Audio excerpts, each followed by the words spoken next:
What's up? I've not pre-read these stories because they have very interesting twists and turns that catch me off guard, and I enjoy being caught off guard in the reading process. The last time it caught me a little bit more off guard than expected, in that the story sounded like a reenactment of the situation in Gaza, which is crazy wild. Hopefully, this is not a story from ancient Native American legends that tells us about Jeffrey Epstein or something like that.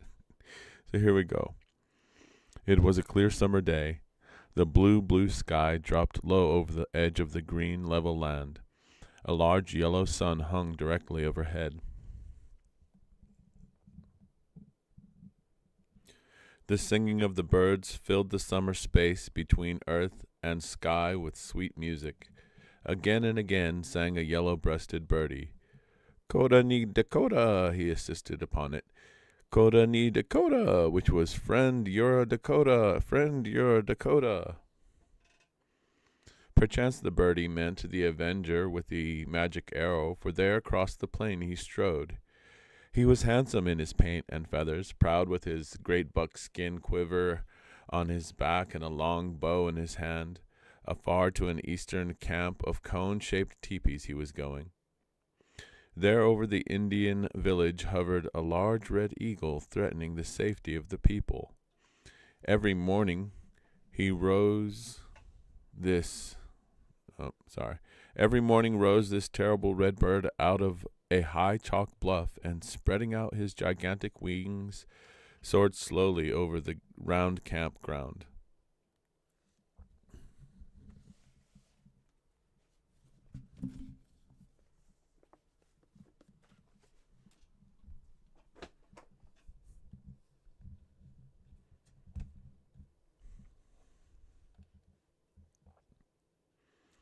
There, over the Indian village, hovered a large red eagle, threatening the safety of the people.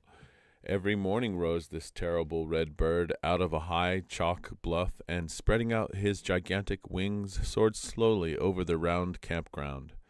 Then it was that the people, terror-stricken, ran screaming into their lodges. Covering their heads with their blankets, they sat trembling with fear. No one dared to venture out till the red eagle had disappeared beyond the west, where meet the blue and green.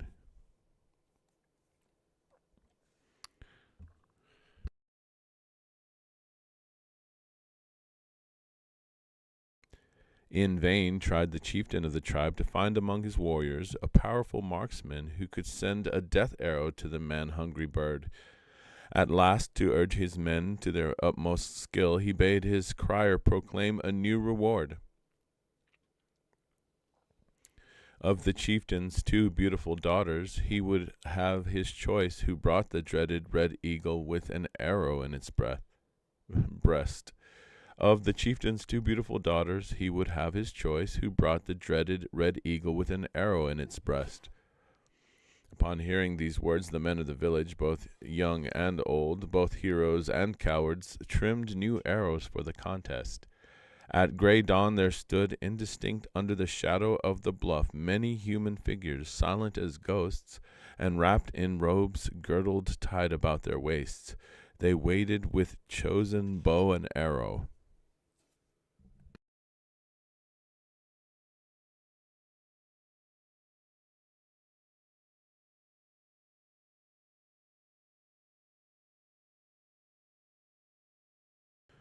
Some cunning old warriors stayed not with the group. They crouched low upon the open ground. But all eyes alike were fixed upon the top of the high bluff. Breathless they watched for the soaring of the red eagle. From within the dwellings many eyes peeped through the small holes in the front lapels of the tepee. With shaking knees and hard-set teeth, the women peered out upon the Dakota men prowling about with bows and arrows.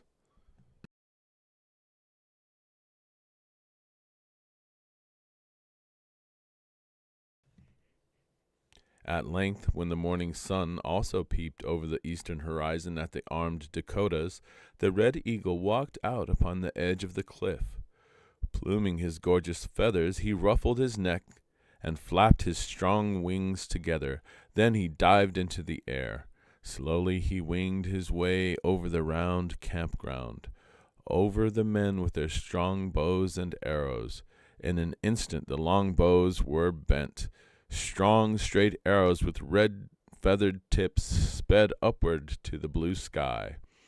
Ah, slowly moved those indifferent wings, untouched by the poison-beaked arrows. Off to the west, beyond the reach of arrow, beyond the reach of eye, the red eagle flew away. A sudden clamor of high-pitched voices broke the deadly stillness of the dawn. The women talked excitedly about the invulnerable red of the eagle's feathers, while the would-be heroes sulked within their wigwams. "He, he," groaned the chieftain. On the evening of the same day sat a group of hunters around a bright, burning fire. They were talking of a strange young man whom they spied while out upon a hunt for deer beyond the bluffs. They saw the stranger taking aim. Following the point of his arrow with their eyes, they beheld a herd of buffalo. The arrow sprang from the bow. It darted into the skull of the foremost buffalo. But, unlike other arrows, it pierced through the head of the creature, and spinning in the air, lit into the next buffalo head. One by one the buffalo fell upon the sweet grass they were grazing. With straight quivering limbs they lay on their sides. The young man stood calmly by, counting on his fingers the buffalo as they dropped dead to the ground. When the last one fell, he ran thither, and picking up his magic arrow, wiped it carefully on the soft grass. He slipped it into his long fringed quiver. "He is going to make a feast for some hungry tribe of men or beasts," cried the hunters among themselves as they hastened away. They were afraid of the stranger with the sacred arrow. When the hunter's tale of the stranger's arrow reached the ears of the chieftain, his face brightened with a smile. He sent forth fleet horsemen to learn of him his birth, his name, and his deeds.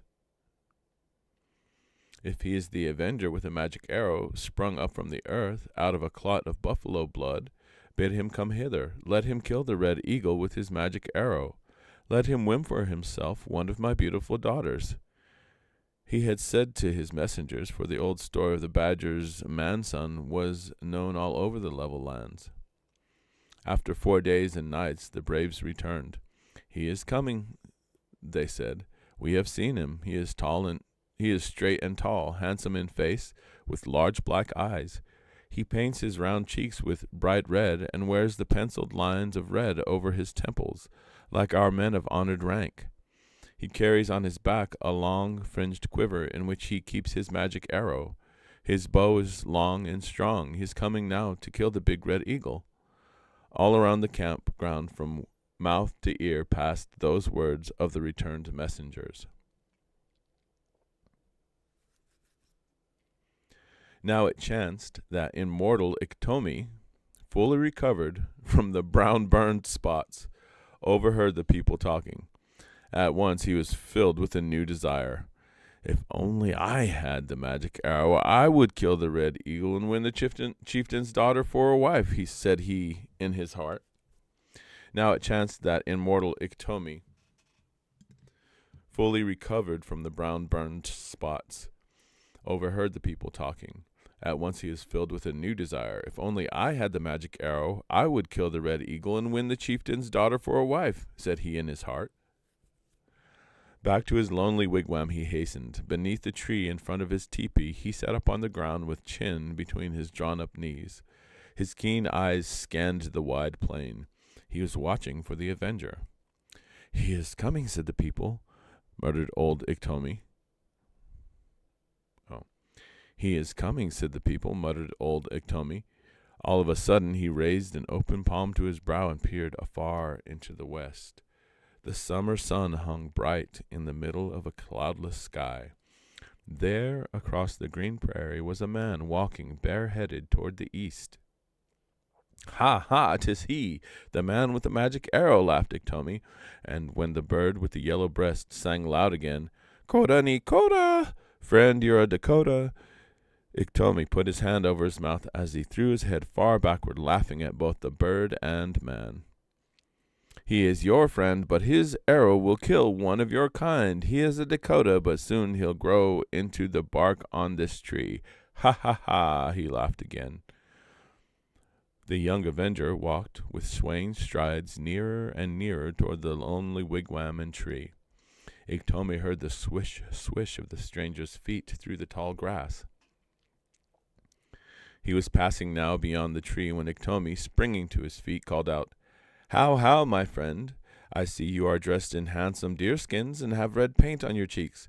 Are you going to some feast or dance, may I ask?"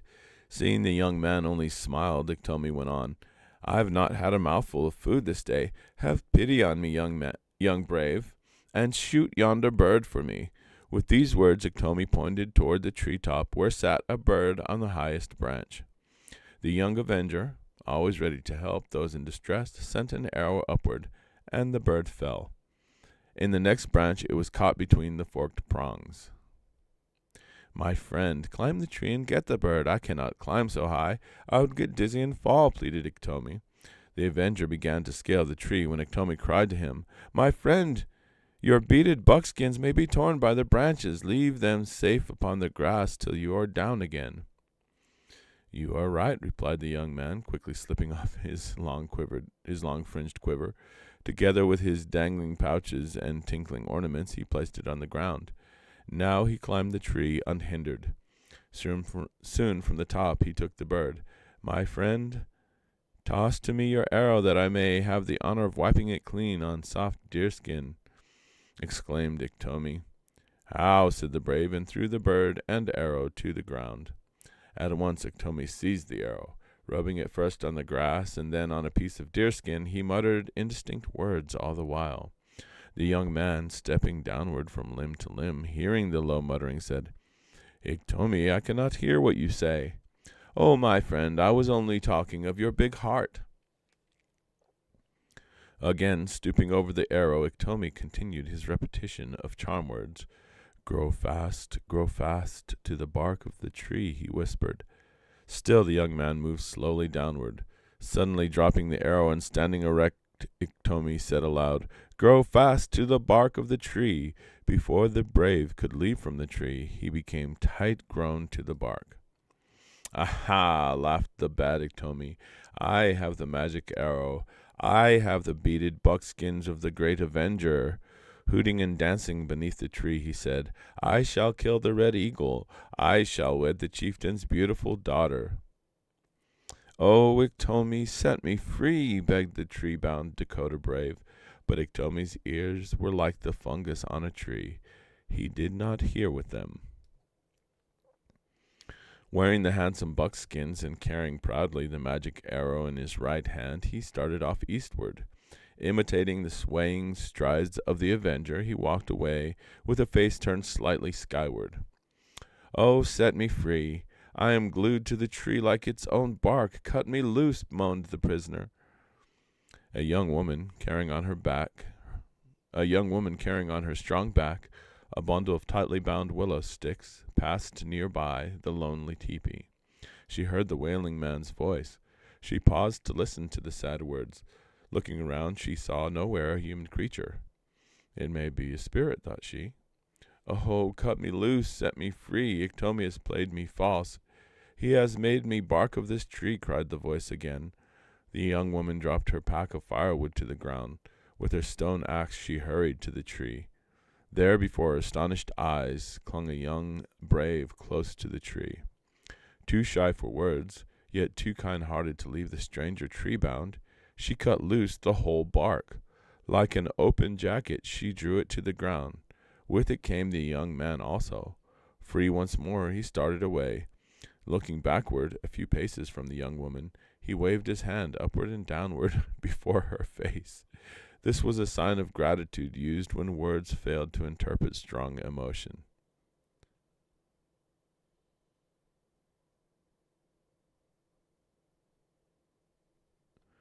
When the bewildered woman reached her dwelling, she mounted a pony and rode swiftly across the rolling land. To the campground in the east, to the chieftain, troubled by the red eagle, she carried her story.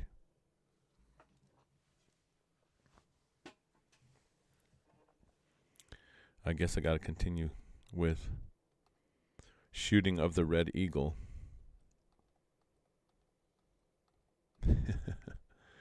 All right, so Iktomi's back in the stories.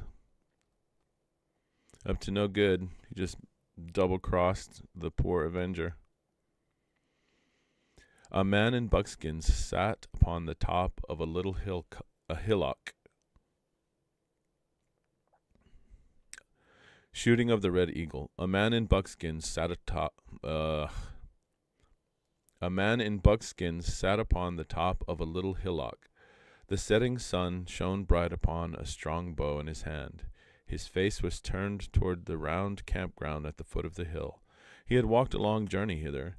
He was waiting for the chieftain's men to spy him. Soon 4 strong men ran forth from the center wigwam toward the hillock, where sat the man with the long bow.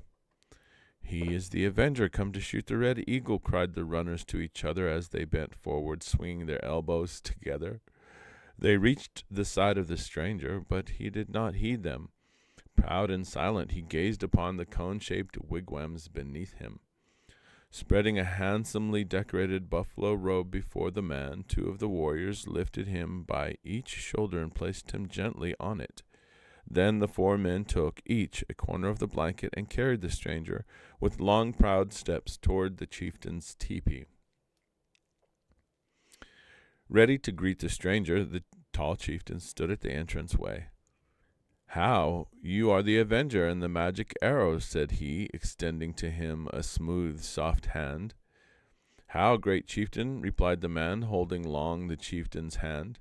Entering the tepee, the chieftain motioned the young man to the right side of the doorway, while he sat down opposite him, with a center fire burning between them. Wordless,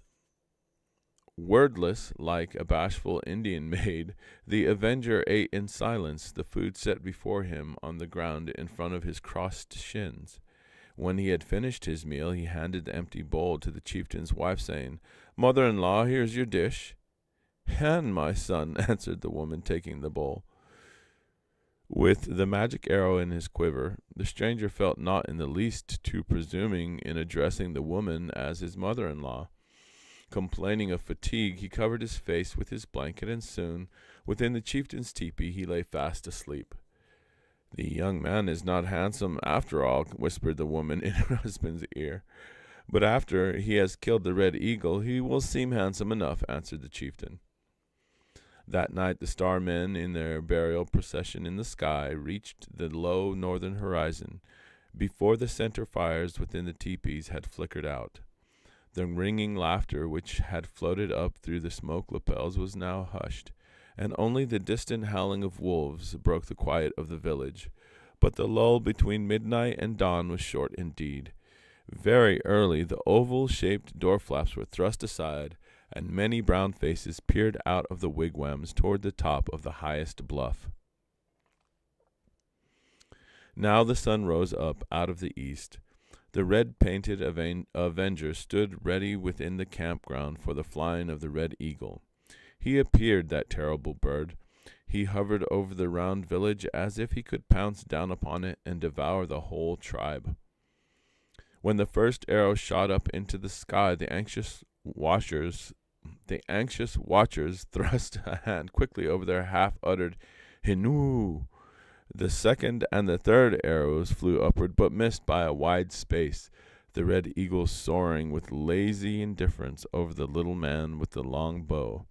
All his arrows he spent in vain. "Ah, my blanket brushed my elbow and shifted the course of my arrow," said the stranger as the people gathered around him. During this happening, a woman on horseback halted her pony at the chieftain's tepee. It was no other than the young woman who cut loose the tree-bound captive. While she told the story, the chieftain listened with downcast face. "I passed him on my way. He is near," she ended.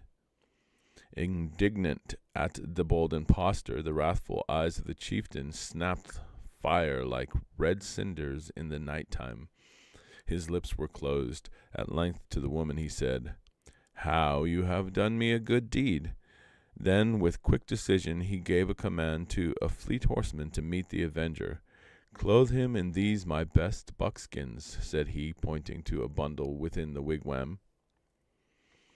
In the meanwhile strong men seized Iktomi and dragged him by his long hair to the hilltop. There upon a mock-pillared grave they bound him hand and feet. Grown-ups and children sneered and hooted at Iktomi's disgrace. For a half-day he lay there, the laughing-stock of the people. Upon the arrival of the real avenger, Iktomi was released and chased away beyond the outer limits of the campground. On the following morning at daybreak peeped the people out of half-open door flaps. There again in the midst of the large campground was a man in beaded buckskins. In his hand was a strong bow and red-tipped arrow. Again the big red eagle appeared on the edge of the bluff.